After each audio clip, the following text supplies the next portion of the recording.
ನಮಸ್ಕಾರ ಸ್ನೇಹಿತರೆ, ಬನ್ನಿ ಹೋಗೋಣ ಮುದ್ದಾಣು ಮಹಾಲಿಂಗೇಶ್ವರ ದೇವಾಲಯ.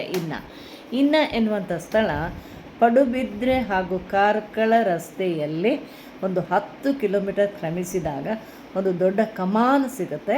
ಕಮಾನಿನಲ್ಲಿ ಇನ್ನು ಮಹಾಲಿಂಗೇಶ್ವರ ದೇವಸ್ಥಾನಕ್ಕೆ ಹೋಗುವಂಥ ಒಂದು ಪರಿಚಯವೂ ಇದೆ, ದಾರಿಯೂ ಇದೆ. 3 ಕಿಲೋಮೀಟರ್ ಕ್ರಮಿಸಿದಾಗ ಈ ದೇವಾಲಯ ನಮಗೆ ಸಿಗುತ್ತೆ. ಇಲ್ಲಿಯ ಶಿವನನ್ನು ಭಾರ್ಗವ ಮುನಿಗಳು ಸ್ಥಾಪಿಸಿದರು. ಅವರು ಇಲ್ಲಿ ಹತ್ತಿರದ ಒಂದು ಬೆಟ್ಟದಲ್ಲಿ ತಪಸ್ಸು ಮಾಡಿ ಶಿವನನ್ನು ಒಲಿಸಿಕೊಂಡು ವರ ಕೇಳಿದಾಗ ಇಲ್ಲಿ ಬಂದು ನೆಲೆಸುವಂತೆ ಪ್ರಾರ್ಥಿಸಿದರು ಅಂಥೇಳಿ ಇಲ್ಲಿಯ ವಿಶೇಷತೆ. ಹಾಗೆ ಗಣಪತಿ ಇದ್ದಾನೆ, ನಂದಿ ಇದ್ದಾನೆ. ಇಲ್ಲಿ ಭಾರ್ಗವ ಗೋತ್ರದವರು ಈ ದೇವಸ್ಥಾನಕ್ಕೆ ನಡ್ಕೊಳ್ತಾರೆ ಅಂತೇಳಿ ಹೇಳ್ತಾರೆ. ದೇವಸ್ಥಾನ ಶಾಂಭವಿ ನದಿಯ ತಟದಲ್ಲಿದೆ ಅಂತೇಳಿ ಸಹ ಹೇಳ್ತಾರೆ. ಇಲ್ಲಿ ಸುಂದರವಾದ ಸ್ವಚ್ಛವಾದ ಉದ್ಯಾನವನವನ್ನು ಭಾರ್ಗವ ಟ್ರಸ್ಟ್ನವರು ನೋಡಿಕೊಂಡು ದೇವಸ್ಥಾನವನ್ನು ಚೆಂದವಾಗಿ ಇರಿಸಿದ್ದಾರೆ. ತುಂಬ ಸುಂದರವಾಗಿದೆ, ಸ್ವಚ್ಛವಾಗಿದೆ ಅಂತೇಳಿ ಹೇಳ್ಬೋದು. ಇಲ್ಲೊಂದು ಸಣ್ಣದಾದ ಕಥೆ ಇದೆ.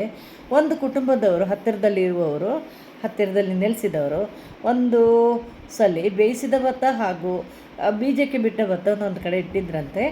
ಆ ಸಮಯದಲ್ಲಿ ಗೊತ್ತಿಲ್ಲದೆ ಬೇಯಿಸಿದ ಭತ್ತವನ್ನು ಅವರು ಬಿತ್ತಿಬಿಟ್ರಂತೆ.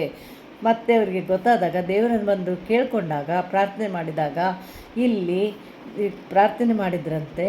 ಹಾಗೆ ಮರುದಿನ ನೋಡುವಾಗ ಆ ಬೇಯಿಸಿದ ಭತ್ತವೇ ತೆನೆ ಬಿಟ್ಟಿತ್ತಂತೆ ಅಥವಾ ಮೊಳಕೆ ಹೊಡೆದಿತ್ತಂತೆ. ಹೀಗೊಂದು ಸಣ್ಣ ಕತೆ ನೋಡಿ. ಶ್ರೀರಕ್ಷಾ ಹಾಗೂ ಪವನ್ ಕುಮಾರ್ ಇವರ ಬೀಗರ ಅವತರಣ ಇಲ್ಲಿ ನಡೆದಿತ್ತು. ಹಾಗಾಗಿ ನಾವಿಲ್ಲಿ ಹೋಗಲಿಕ್ಕೆ ಸಾಧ್ಯ ಆಯಿತು, ದೇವರನ್ನು ನೋಡಲಿಕ್ಕೆ ಸಾಧ್ಯ ಆಯಿತು. ಶ್ರೀರಕ್ಷಾ ನಮ್ಮ ರಮೇಶ್ ಹಾಗೂ ಶುಭರ ಮಗಳು. ನೋಡಿ, ನಾವೆಲ್ಲರೂ ಸೇರಿ ಸಂತಸದಿಂದ ಸ್ವಲ್ಪ ಸಮಯ ಈ ದೇವಸ್ಥಾನದ ಆವರಣದಲ್ಲಿ ಕುಳಿತು ಒಂದು ರೀತಿಯಲ್ಲಿ ಸಂತಸದಿಂದ ಕಳೆದವು. ನೀವು ಬನ್ನಿ, ದೇವರ ಆಶೀರ್ವಾದ ಪಡೆಯಿರಿ. ಧನ್ಯವಾದಗಳು.